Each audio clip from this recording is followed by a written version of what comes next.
ภาษาพม่าคำเดียวหลายความหมายวันนี้คำว่าตรงตรงตรงเนี่ยถ้าเป็นคำนาม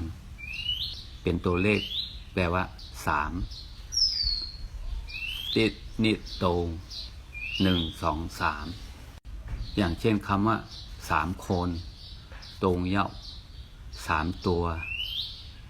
ตรงเก่าแต่ตรงคำนี้ถ้าเป็นคำกริยาแปลว่าใช้หรือใช้สอยอะตงปิ้วตู่อะตงปิ้วตู่ผู้ใช้หรือผู้ใช้สอย